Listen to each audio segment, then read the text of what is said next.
Welcome to Authentic Science Video 31, The Cloud in a Bottle Experiment. Let's know the science behind it.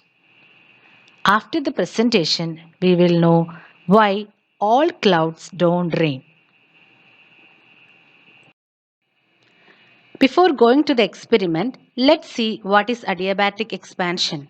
It's a sudden process with no energy transfer. And with adiabatic expansion, the temperature is reduced because the internal energy remains a constant. Now let's see how to make the cloud in a bottle. For that, first we have to take a bottle with some water inside it. Close the cap and shake the bottle. This is to make the humidity to 100%. Now, press and release the bottle continuously. Thus, we are creating an adiabatic expansion and temperature will come down. Now, open the cap of the bottle, burn a small piece of paper and put it inside the bottle. Close the cap tightly and again start pressing and releasing the bottle. Now, we can see very minute water droplets formed inside the bottle.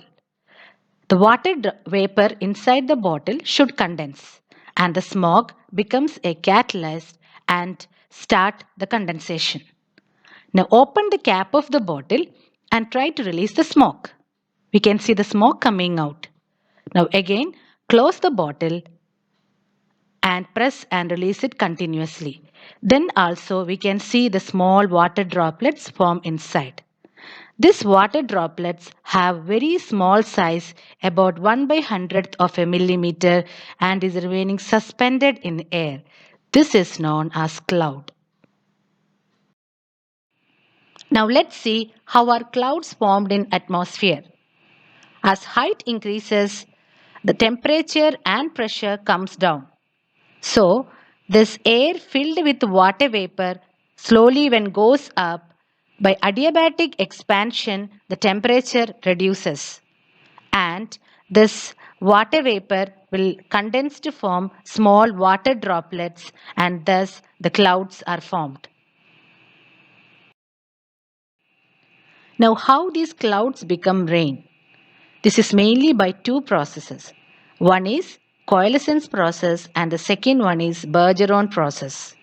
In coalescence process, the water droplets each of size 0.01 millimeter coalesce to form bigger ones of about 0.5 millimeter and they come down as rain. And there won't be any rain if this coalescence is not happening.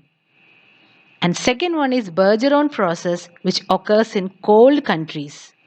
And here there should be a freezing nucleus in the center around which the water droplets freeze and form ice crystals and come down as rain. The small water droplets move upwards. It collides with such other droplets, joins and grows into bigger droplets which falls down as rain by gravity. Turbulence produced by strong winds, electric charges, presence of mountains, all these are factors affecting the coalescence. At least one of these factors are necessary for producing this coalescence. Now, how to produce artificial rain? In colder countries, this silver iodide is used as a freezing nucleus in this Bergeron process, which helps in rain with ice crystals. And coalescence occurs in tropical countries, and here salt powder is used as a catalyst to produce artificial rain. Thank you.